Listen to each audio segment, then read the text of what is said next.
নমস্কার বন্ধুরা, আজ আমি বড়ি আলু বেগুনের ঝোল করে দেখাবো। কেমন লাগলো আমাকে জানাবেন।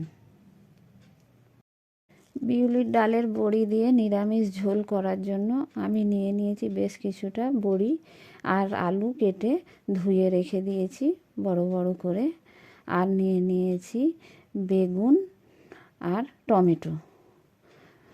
আর মশলা নিয়ে নিয়েছি কয়েক কুচি আদা, গোটা জিরে, কাঁচা লঙ্কা, দুটো শুকনো লঙ্কা আর গোটা ধনে। গোটা মশলাগুলো সব মিক্সির মধ্যে দিয়ে পেস্ট করে নিতে হবে। দিয়ে দিয়েছি 1 চামচ পোস্ত, দিয়ে দিয়েছি, দিয়ে পেস্ট করে নিয়েছি। কড়াইয়ে তেল গরম করতে দিয়ে দিলাম। তেল গরম হয়ে গেছে। এবার আমি বড়িগুলো দিয়ে দিয়েছি। দিয়ে খুব ভালো করে বড়িটা ভেজে নিতে হবে। লাল লাল করে আমি ভেজে নেব। বড়ি ভাজা হয়ে গেছে, এবার নামিয়ে রেখে দেব।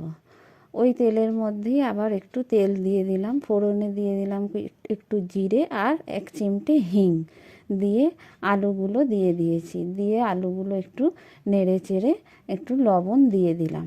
দিয়ে কিছুক্ষণের জন্য আমি একটু ঢেকে দেব। খুলে দেখলাম যে আমার আলুগুলো ভাজা হয়ে গেছে। আলু ভেজে নিয়েছি। এবার দিয়ে দিলাম কেটে রাখা বেগুন। বেগুন দিয়ে বেগুনটা ভালো করে ভাজা ভাজা করে নেব আলুর সাথে। ভাজা হয়ে গেছে আলু আর বেগুন।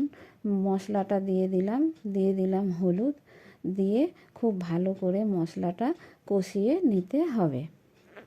মশলা কষানো হয়ে গেছে, কেটে রাখা টমেটোটা দিয়ে দিলাম। দিয়ে টমেটোটা আলুর সাথে মশলার সাথে ভালো করে ভেজে নিয়েছি। নিয়ে এইবার আমি জল ঢেলে দেব। পরিমাণ মতো জল দিয়ে দিতে হবে। হ্যাঁ, ঝোলটা খুব বেশি পাতলা হবে না, তবু একটু বেশি জল দিতে হবে, যেহেতু হাতে বানানো বড়িগুলো সেদ্ধ হবে তো। লবণ দিয়ে দিলাম। দিয়ে ঝোলটা ফুটে উঠেছে। এবার আমি বড়িগুলো দিয়ে দিয়েছি। দিয়ে আমি মিনিট 10 মতো ঢেকে দিয়েছিলাম। দিয়ে আমার ঝোল ফুটছে, আলু সেদ্ধ হয়ে গেছে, বড়িও প্রায় সেদ্ধ হয়ে গেছে। নামিয়ে নিয়েছি। দেখুন বড়ি আলুর ঝোল কেমন হয়েছে দেখতে, খেতেও খুব সুন্দর লাগবে বন্ধুরা।